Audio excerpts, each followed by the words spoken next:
Hey, True Believers, Englentine here with another episode of Comic Book Origins, which is also going to be a little bit of a classic comic book review, where we're taking a look at the very first horror comic book. I thought this was an interesting little grab here. Somebody said, let's do a comic book origin of horror comics, and this is it. And I did a little digging. This isn't actually the very first horror comic book. The first horror comic book was a classic comics of Dr. Jekyll and Mr. Hyde. Now, this is like a precursor to Classic Illustrated. And I thought, no, let's find the first series. And that ended up being Adventures into the Unknown. But that wasn't the first horror comic book. Or at least not the first horror comic book with original content. That's what I wanted to look into. And that is Eerie Comics. So I figure, what the heck? Now, this is a commissioned video. If you want to commission a video, go right on over to Ko-Fi. Links in the description below. Pick out any of these topics you see here. And, of course, you get to pick the subject of them. You know, comic book origins videos like this one or any kind of thing. I look forward to whatever you may have. And, like, my goodness gracious, this is the one I didn't write down. Oh, my goodness. Whoever commissioned this one, thank you very, very much. And with all that aside, let's get this party started and take a look at Eerie Comics #1. As always, we begin with the cover, and in all honesty, this is an incredibly simple cover. We've got Nosferatu, was what it looks like to me, coming down from a stairway to outside to attack a woman. Obviously, that's what's going on here. It's not bad. I do like the cover. I mean, the colors that are going on behind the Eerie Comics thing, but it's incredibly simple. So, I don't know, 50-50, 75-25 good, I would say. Now, I am going to do this a little bit different than the usual comic book origins, in which I'm going to do reviews of every story. This is a 53-page book, and I figure, what the heck? Instead of going and doing dialogue and everything like that and making this an hour-and-a-half long video, I'll do it this way and just talk about generally what's going on in every storyline. And we start off with the eyes of the tiger, the thrill of the fight, and basically this splash page tells you everything you need to know about what's about to happen. The book opens with an insurance doctor. He's arriving at a mansion. He's supposed to check this guy out, and he doesn't want to be there. He shows up. He's in a pissy mood anyway. And he shows up, and he's like, well, even if we do insure this guy, it doesn't look like he's going to live long. And the dude's like, hey, have you ever seen a more fit body? But the guy checks his heart and realizes, dude, you're about to drop dead at any moment. The guy's like, say what? And he's like, hold on, you can't leave without insuring me. I've got to. And the guy's like, why not? You don't have any family or anything? There's nothing. He goes, but my cats. And the dude's like, dude, you are a freaking nut bar. And he goes, oh, yeah, but you can't leave without insuring me or I'll feed you to my tiger. And he opens the door and this tiger comes in and begins to chase the insurance doctor around the room. Until finally the guy faints. And the dude's like, alrighty, I'm going to keep him here. Tomorrow we're going to convince him to insure me. And he goes, he would never guess that I raised my tiger not to taste human flesh. He's never really eaten meat. Until at night, he finds his tiger licking blood off of his feet. And for the first time, the tiger's tasted blood. And instead of becoming a nice little house pet, the tiger now wants to eat him. So the guy pulls a pistol out of his drawer that he saves for robbers only, and he shoots at the tiger, grazing his neck only. This begins a chase around the house. The man goes upstairs to try to get away, and he keeps turning around shooting, but he's running at the same time, not getting a good shot. He only has a bullet left. So when the tiger sticks his head through a door, he just pulls the trigger right into the skull, killing it. But for some reason, I swear to gosh, there's nothing saying why this guy is doing this. He starts seeing the tiger's eyes, and then all of a sudden, the tiger just bursts into the room and chases him outside, where he runs into the other tiger and ends up dropping dead in front of it. The medical examiner awakens and he sees what happened. He's like, well, the other tiger was dead. Why did this guy run out here and die? And that was the twist. That's the only twist. And there you go. That's the whole story. It's all right up to the point where you're like, why is this guy going nuts? It just didn't make any sense. I understand they want some sort of twist. The bad guy's got to get his comeuppance, but this one just didn't make sense. The next story is called Dead Man's Tale, and goodness gracious. It's all about a guy who's died, and they tell why and everything, and it's starts off a little stale, I gotta say. It took a little bit to get going, so And that's one of the biggest problems of this story. It actually took a couple of pages. It's the longest story so far. Well, I mean, it's the second one, but it's the longest story in the book as well. But what ends up happening is this guy shows up and they decide to tell the tale of why he's dead. It's a coroner, and I'm actually thinking this is kind of a Tales of the Crypt kind of thing, and it would work. And as the story goes, though, it gets better. These two guys are traveling, or this guy's traveling, and he meets up with a hobo, and he's got this bottle, and he takes a drink, he makes a wish, and the guy's going, wait a second, what's going on here? And he says, well, anytime I take a drink of this, I get a wish. And he says, but I got to be very careful, because as soon as the liquid is gone, you die. That's the whole thing. And so the guy gets greedy, and he takes a drink, and when he wishes for a better car, and when it appears, it's like, oh my gosh, this is good.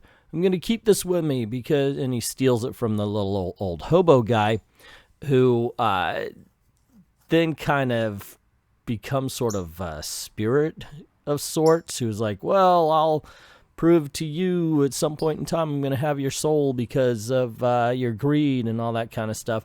And the guy goes off, and he becomes wealthy. He gets married to the most beautiful woman, gets the mansions, blah, blah, blah, yada, yada, and realizes that, wait a second. Oh, yeah, and he has a daughter, and he decides, oh, wait a second, there's not a lot of this stuff left, and I better protect it. So he goes along and gets a wall safe for it. But his daughter's been seeing his dad carry around this bottle of goo, and decides that, well, she wants to try a little bit of it. And I'm thinking, oh, okay, I could see where this goes. I think this is interesting, because the way I would have done it is quite a lot different than what they would have done it. See, to me, the guy drinks it right down to the bottom, and the old man said, well, if you let the liquid dissipate, if you let the last drop vanish, then you're going to die. Well, the daughter, I'm going to spoil it for you anyway, because I don't think a lot of people are going to read this book because it's so old anyway. But the daughter ends up breaking the bottle, and the guy dies. And I'm thinking, wait a second, no, wait. If the guy dies, then wouldn't the original person die, right? I know I'm thinking way too much on a Golden Age horror story, but that's correct. Am I wrong here? It's just that wouldn't the original person, if you pass it on and the guy lets the liquid go down, I thought this story would be a lot better if the daughter died. She's been interested what's in, every kid, and this could be a cautionary tale for kids getting into the liquor cabinet. But, every kid's been kind of interested in, the drink underneath the shelf, the drink in the liquor cabinet, that kind of stuff. And in this case, if the guy came back from his fox hunt, because that's what they did in the Golden Age, he comes back, he sees his daughter's messed with his bottle, and because she was the one who caused the last drop of liquid to not be in the bottle any longer, she ended up dying. I think that would have been so much more of a horror story for a guy who his own greed and his own negligence led to the death of his child rather than his own death. I don't know, maybe that's me. In the end, the story is all right. It's not bad for a Golden Age horror story. I just think it could have been so much better with a little bit of thought as to what they said would happen and what did happen. Anyway, yeah, once again, I think it is I think in the end, it wasn't bad. It could have been so much better. It could have been like a classic story. Next up, we have a story called The Man-Eating Lizards, which really is kind of strange because these guys, they're in a World War II bomber plane, and it goes down in the ocean, and while they're heading towards an island, the natives come out to greet them, taking the wounded man, dragging them behind to attract sharks so they would eat the guy. While they're on the island, they have the guys tied up, and you're thinking, okay, I see where this is going. It's going to be kind of a King Kong thing. They put him out for the lizards. And the guys actually witness as the chief beats his wife and daughter. And so after that, they take the guy, the Americans, and they tie him up to the post, and we see the dragon, the big lizards, whatever you want to call them. And that's going to be their fate. They're going to be fed to the lizards. when all of a sudden the women burst out of the forest to attack the king and his men, and they tied the king to the post and lead the Americans away, and the dragons obviously eat the king instead, and that's the moral of the story. Don't beat your women or they'll feed you to the lizards. It really is that. You could take it other ways, considering the women are white, the men are white, and the natives are not. Overall, though, I was like, really? This is where you're going to go? Okay, it's a silly story, but I guess they got to try to do... They have to try to do the women's lip thing and everything. And it's okay. It wasn't really all that great, to tell you the truth. It didn't offend me, but it was pretty bad. But there you go. Strange story. So Goofy Ghost is the comedy part, and it's about a new ghost who's going to go and haunt a new place that's never been haunted before. He gets there, he hears noises, he gets scared, and he's chased out. We find out it's an owl. It's not funny, and that's all there is to it. Mystery of Murder Mansion is the precursor to every Scooby-Doo tale you've ever heard. These guys need to get... I mean, they're like in Snake Bite Creek, and they we got to get out of Snake Bite Creek where we could be dry, and let's go into Murder Mansion. That's literally... Well, not literal the line of dialogue, but there is a line of dialogue like that. So they get in there, and the guy asks, well, tell me the story of Murder Mansion. There's a lost treasure supposedly in the house somewhere. They hear a voice saying, hey, if you don't leave, you're going to die. And when one of them's chasing around this ghost, a man tries to kill the other one. And we find out it's because by the way, this scene right here is really cool because he's like, ooh, my favorite Southern general, Robert Lee, will save a son of the South. I'm like, yeah, not really good for the times, I think. I don't care because, I just don't.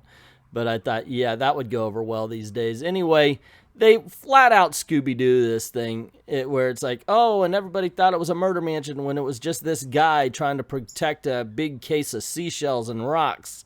It's silly, it's stupid, it's forgettable. And the book ends with the strange case of henpecked Harry, which, come on, guys. Okay, so this guy, everybody knows he gets in fights with his wife and everything, so he goes upstairs. She's yelling and screaming, and every bit of, okay, if this woman dies, she deserves it. And so she yells, I'm going to drive you nutty, and you know how nutty that is. And he goes, as mad as a murderer, and so he actually starts seeing things that kind of push him towards murdering his wife. And he gets the idea that, well, okay, I've got a great way to do it. He sees her at the subway, and he yells, hey, quit pushing, and kind of bumps into the guy who is behind his wife, who then falls into the train, onto the train tracks, gets hit by the train, and we see that he's haunted by her, and this drives him mad, and he ends up being chased over the side of a building, to which we find out that the woman who died didn't come to work, of course, and the woman who said, hey, where's Henrietta? I think that was her name. And the secretary says, did you hear Henrietta got hit by a train? And she goes, that is so weird because my Harry died of a heart attack or died from falling off a building.